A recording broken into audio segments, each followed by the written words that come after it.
What's up, Pokemoshpit? My name is Thunderblunder777, and today I'm bringing you guys an OU match. Just a little background information about myself before I get into the battle. This is my second upload to the Pokemoshpitbeta channel, and on my first, I did get a lot of positive feedback, so I really appreciate that, and I hope I can impress you guys again. So, without further ado, let's just get into the battle. So, as you saw from the team preview, it was a standard OU battle against someone by the name of Chime. Met him on the Smogon Battle Finder. It was a pretty good battle, so I decided to share it with you guys. If you looked at the teams, he had a standard rain team. I had just a pretty much balanced team. So, he's going to lead off with his Politoed, so I'm going to lead off with my Forretress. I don't want to go for Hazard's first turn just because I knew he had that Magic Bounce Espeon, and he would bounce them back. So, instead, I'm going to go for the Volt Switch, predicting him to switch into that. But instead, he just decides to stay and go for a Scald. That's alright, because it doesn't do too much to me because I am specially defensive. And instead, I can go into my Rotom and get Switch Initiative. This is a Choice Scarf Rotom Mosh with Volt Switch and Thunderbolt together. So that means I can just go for the Thunderbolt knowing that Volt Switch won't kill. So I'm just going to go for the Thunderbolt like I said.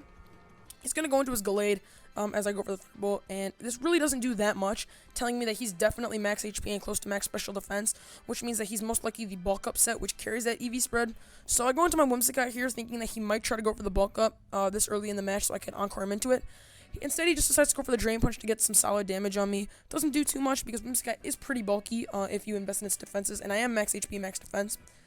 So yeah, he's going to get some leftovers recovery, and I'm going to get some. And here I'm going to go for the Stun Sport because I want to paralyze this thing pretty much so I can cripple it for the rest of the match, and it can't outspeed anything on my team.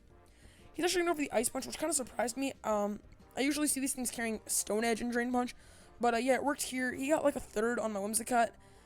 Now I don't really want to stand on this Gallade after I saw Ice Punch because I know I can't win a sub-seeding war, and I know my Forretress can pretty much deal with this thing and get up some hazards in the process. So he's going to go for the Ice Punch. Not going to do too much to Forretress because it resists that, and Forretress has a monstrous amount of defense even if you don't invest in it. So he's going to switch out here knowing that he doesn't want me to get up free hazards, so he's going to go into his Landorus. Here I really thought he was going to go into his Espeon, so I went for a Gyro Ball. I catch his Landorus, which is alright, still does a really nice chunk to it. So I know it'll be probably a solid 3-hit KO. He's going to go for the Earthquake here. And now here I kind of mess up. I accidentally misclicked and went for the Volt Switch. Meant to hit the Gyro Ball button. Doesn't really matter as you're going to see in the next turn or so. So I'm going to switch out here thinking he's choice locked into Earthquake. Because I didn't see Life Orb or Leftovers or anything. He makes a very good play, goes for the Stone Edge, seeing that, showing that he's Expert Belt. Because he probably thought I was going to go into my Rotom. Now here I went for the Hydro Pump because I'm Scarfed and took him out. He told me he thought I was gonna go for the Volt Switch, seeing as he did have a Ferrothorn, and I was thinking about it, but I thought he might try to overpredict, and it was too risky not to go for the Hydro Pump, so I decided to go for it, and it pays off. So it's gonna go into his Espeon. I am Scarfed, I'm in the rain, and Hydro Pump is pretty powerful, so I decided, hey, why not just try to spam it? And it does a lot to that Espeon. It doesn't do as much as I'd like because he told me he's bulky, max HP, and some defensive investment. But he's going to go for the Calm Mind, which is alright. I'm just going to keep going for Hydro Pumps because I'm not sure if another Hydro Pump will take him out, but it will bring him down really low. So yeah, that's good. He knows he can't win against me, so he's going to go into his Tentacruel because he really wants to keep his Espeon at high HP. Tentacruel doesn't take that Hydro Pump as well as I thought, even though it only took like 25% because Tentacruel is super bulky. So yeah, I was pretty happy with that damage. So I know I can't stay in because he does wall me because I'm Scarfed, which he knows because I outspent his Espeon and his Landorus. So I'm going to go into my Latias knowing I can take a Scald, I can get burned because I have Refresh. I know I can't set up on this thing because I'm Calm Mind, Recover, Refresh, and Dragon Pulse. And he does have that annoying Ferrothorn in the wings, so he can bring that thing out at any time. Get up hazards, go for Leech Seed, Gyro Ball, whatever he wants to do. As you see there, my Gyro Ball really did nothing. If you saw his Tentacruel, he did get up a layer of Toxic Spikes, which are pretty annoying, but I can work around them. So, I'm going to switch out here, go into my Heatran, which I know can take any hit from Ferrothorn, even a Thunder Wave, because I don't have max speed, I don't think. I'm modest with max special attack. And, yeah, this is a Specs Heatran, not your standard Air Balloon Heatran. And I really like Specs Heatran because you get to just spam Fire Blast and kill everything. But because he has a Rain team, I won't be able to do that. But instead, I am going to predict his switch out into his Tentacruel, go straight for the Specs Earth Power, considering Tentacruel has, I think, base, like 80 HP and base 120 special defense. That still does a lot, and I was really surprised at that damage, and I was really happy with that because now I can go for the 2-hit KO. He's actually going to outspeed me. He told me he did miss-sab this Tentacruel. He said he sabbed it over something else and gave it max HP, max speed, and split defenses, which I don't really mind. Everyone makes sabbing mistakes, but to my surprise, I actually live that rain-boosted Scald to my Heatran with 28 HP, and I'm able to kill him off with another Earth Power, which is just great. But because he did miss-sab and he did outspeed me, I won't be able to switch out on this Politoed because spikes are up. So instead, I'm just going to go for another Earth Power, do a nice chunk to that Politoed, And why this is good is because now I can go into my Rotom after he kills me up with a Scald like he did just there. And because he's at about half HP, I know for a fact that the Volt Switch will kill him. And I know he's most likely not going to stay in, but I would want to Trick here so badly. But the point is, I don't actually carry Trick. I'm Volt Switch, Thunderbolt, Hydro Pump, HP Ice. So yeah, I'm going to just have to go for the Volt Switch because Hydro Pump won't do much, and neither will HP Ice. And Volt Switch and Thunderbolt are resisted. So Volt Switch does about like 5% to his Ferrothorn. He's probably just going to recover all that up with his lefties. So going to my Forretress to, I thought to spin away rocks, but as you're going to see, I actually don't carry Rapid Spin.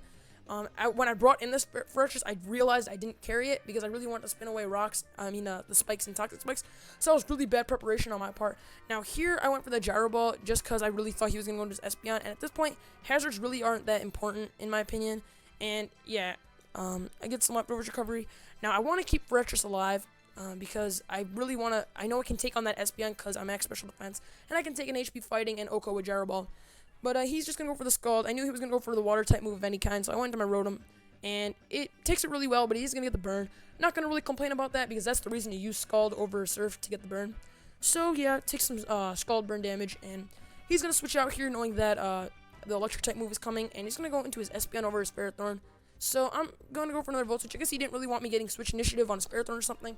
But his Espeon takes this really, really well. I was really surprised at how well this took it. So I guess he was really bulky or something. I don't know.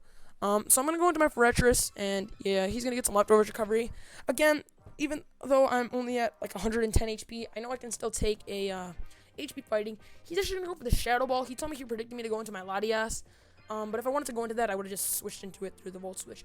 But anyway, I'm just going to go for the Gyro Ball. That was kind of a misplay on his part, but in the same sense, I get to take out his Espeon, which is just great. So my Forretress is looking alright at 83 HP. I know it's not going to be getting up any hazards now. Now here, I know I kept saying that I really wanted to get up hazards and stuff, but I really had to just sack it because I really didn't want anything else taking a Scald. I could go to Latias to wall this Politoed, but if it had Perish Song, he would scare me out, and he could go into Ferrothorn to wall me. But that was actually a good play following up my Forretress because now I can bring in my Rotom. Because I carry Volt Switch, I don't have to take burn damage, which is really, really nice, as he wants to keep his Politoed for later, so he's going to go into his Ferrothorn. Now, the reason getting Forretress was out was good because now I can Volt Switch out of his Ferrothorn and go into my Terrakion. And this isn't a Choice Scarf Terrakion or a Choice Band Terrakion. This is actually a substitute Swords Dance Terrakion, and I really like this set because Terrakion scares out so much stuff with its usual choice sets, so I can usually just get up in SD and pretty much just wreck through the other person's team. But anyway, he's going to go for the Protect, which I don't really see too commonly on Ferrothorn. I mean, I see it, but I really think he might just go for a Gyro Ball or Power Whip, so I just went for Close Combat. And I know from past experience that from full health, a Ferrothorn can take one Terrakion Close Combat if it's unboosted. So here's going to go into his Politoed, as I'm just going to go for the Close Combat. Yeah, his Politoed is max HP, max defense, so he will be able to take one reasonably well, actually. They did less than I expected. I really thought I would be able to take him out in that range. But he's going to live it. Now, I know because he's bulky, he might carry Protect, and he is actually going to go for it, but I still go for the Close Combat because if he did carry Protect, I'm really wondering why he didn't go for it when my Rotom kept going for Volt Switches and Thunderbolts and all that. That was kind of a weird series of plays on his part, I guess, but it worked out for him anyway. So he's going to try to go for the Double Protect, doesn't get it because it's 50%, and I'm going to be able to take him out with another Close Combat. I could go for Stone Edge, not to get the defense drops, but it doesn't really matter at this point, because if I do miss Stone Edge, because Stone Edge is the worst move in the game, I will lose the match just because I'm going to need my Terrakion to weaken his team. Now here, because he showed me Protect earlier with his Ferrothorn, I know he's most likely going to go for it again, so I make a risky play and go for the Swords Dance, and it works like a charm because he is going to try to go for the Protect, and now I know that even though he's at full health, because I'm boosted, he won't be able to take the Close Combat, and I believe all he has left is his Ferrothorn and his Gallade, and I know Gallade isn't taking that because it doesn't have the best defense. I believe it's base 65, and it is probably his late game sweeper, so he's probably going to just get rocked by it anyway, and yeah. So he's going to stand with his Ferrothorn just to let me die to Iron Barbs and Toxic, but in the same sense, I'm just going to annihilate that thing. So that's good. Terrakion's going to go down, unfortunately, but I did get to take out that Politoed and take out his Ferrothorn. So now I'm going to go into my Rotom because I'm going to die soon, and all he has left is Glade, and I want to get off a powerful Hydro Pump on that thing. He's going to go for the Shadow Sneak, and even because he doesn't get stab on it, it's not going to kill me off, which is actually pretty surprising. Live that with epic 5 HP and go for the Hydro Pump. Does about half, which is some nice damage, and I'm going to die to my burn here, which is alright. So yeah, Rotom's going to go down, and I believe all I have left is my Whimsicott and my Latias, so I'm going to go into Whimsicott here, and pretty much try to stall this thing until it dies. So I'm gonna go for the Encore here to Encore him into the Shadow Sneak because I know it won't do much. He's actually gonna get paralyzed, so yeah, I'm gonna get some leftovers recovery, and then I'm gonna take some toxic damage. So I believe I'm losing 6.25% HP every turn.